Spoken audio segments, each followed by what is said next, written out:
झालं आता. जरतरच्या गोष्टी करून काहीच उपयोग नाहीये. पण आता हे सगळं कसं पचवायचं? कित्येक दिवसापासून आपल्या घरावर काही ना काहीतरी संकट येतं. मला ना आता काही सुचन असं झालंय, हे सगळं काय चाललंय? आई अगं रिलॅक्स, शांत हो प्लीज. आणि असं का म्हणतेस तू? आता गेल्या काही दिवसाआधी बहिरीदेवी परत आली आपल्या घरात. तिच्याबरोबर ते सगळ्या मिसअंडरस्टँडिंग दूर झाल्या आपल्या. आणि आता या सगळ्यात तिचा पण किती आधार आहे ना आपल्याला. सई, माफ कर बाळा. मगाशी रागाच्या भरात मी तुला खूप बोलले. तुला वाईट वाटलं असेल ना? नाही आई, तुम्हाला मला बोलायचा पूर्ण हक्क आहे. आता उद्यापासून हे घर कसं असेल याची कल्पनाच करवत नाहीये मला. आई, हे बघ आता जे घडलंय त्याचा विचार करण्यात काहीच अर्थ नाही. ओमी आणि अंजलीचं लग्न झालंय हे सत्य आहे ना. आता ते आपण असं नाही नाकारू शकत. आणि ते स्वीकारण्यातच आपला शहाणपण आहे.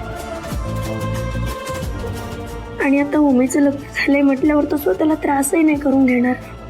तुम्ही काळजी करू नका आई. अंजलीकडून मी सुनेच्या सगळ्या जबाबदाऱ्या व्यवस्थित पद्धतीने पार पाडून घे.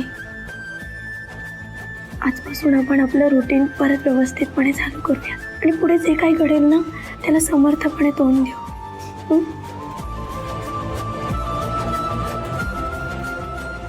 करेक्ट आहे. आता जे काही घडलंय त्याला शांतपणे फेस करणं इतकंच आपल्या हातात आहे. आणि एक सांगू का, तुम्ही दोघींना ताकद आहात माझ्या. तुमच्या दोघांची साथ असली तर आयुष्यात कितीही मोठं संकट आलं तरी त्याला फेस करू शकतो मी, लढू शकतो मी.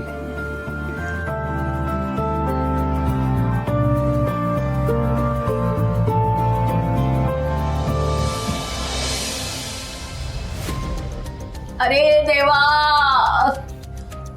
कुठे गेली माझी मुलगी? अरे देवा, रक्षण कर रे, रक्षण कर तिचं. वहिनी, हे घे चहा. नको हंसा, नको. वहिनी, अगं थोडा चहा घे, म्हणजे डोकेदुखी कमी होईल तुझी. कुणाची? माझी का तुमची? चहात काही मिसळलं नाही ना मनसं? नाही तर मी जायचंय वरती. वहिनी अगं काय बोलतीयस? बरं वहिनी, अंजली आणि ओमी बद्दल काही कळलं का?